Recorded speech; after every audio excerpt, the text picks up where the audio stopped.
नमस्कार बंधुरा आपनार सबकन्शियास माइंड की चिंता करछे बा आपनाके कोन मेसेजटा दिते चाइछे।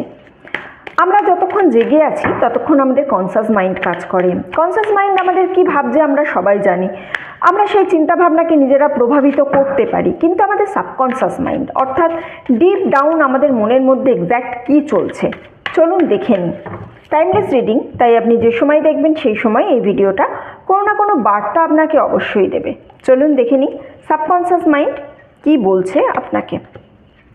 Thunderbolt, courage and sharing.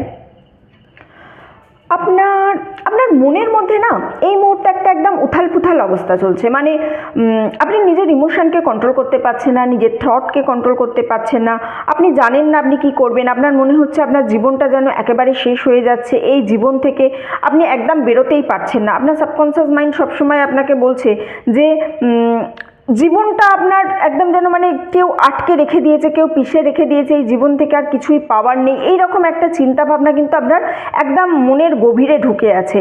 কিন্তু মনের গভীরে আপনার এই জিনিসটাও আছে যে আপনার মধ্যে কারেজ আছে। আপনার সাবকনসিয়াস মাইন্ড আপনাকে বলছে যে আপনার মধ্যে সেই সাহসটা আছে, যে সাহসটা আপনি নিজে কোথাও একটা জানেন যে ঠিক আছে কেউ সঙ্গে নেই, আমি একা করে নেবো, একা করে নেওয়াটা আমার জন্য কোনো ব্যাপার নয়, ঠিক আছে আমার কষ্ট হবে কিন্তু আমি একা পারবো, কেউ না থাকলেও আমি একা পারবো। এই ধরনের একটা চিন্তা ভাবনা কিন্তু আপনার সাবকনসিয়াস মাইন্ডে অলওয়েজ আছে।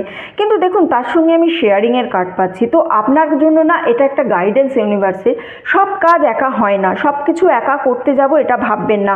একটু আপনার সমস্যাগুলো যদি আপনি অন্যর সঙ্গে শেয়ারিং করেন না, অন্যর সঙ্গে যদি আপনি বলেন বা যাকে দেখুন কেউ না কেউ তো আপনার জীবনে আছে যে আপনার ভালো চায়, সেই ভালোকে চায় সেই মানুষটাকে একটু খুঁজে বের করে আপনার সমস্যাগুলো একটু শেয়ার করুন, তাহলে দেখবেন আপনার অনেক ভালো লাগছে এবং অনেক তাড়াতাড়ি আপনি সমস্যাগুলোর সমাধান খুঁজে পাচ্ছেন।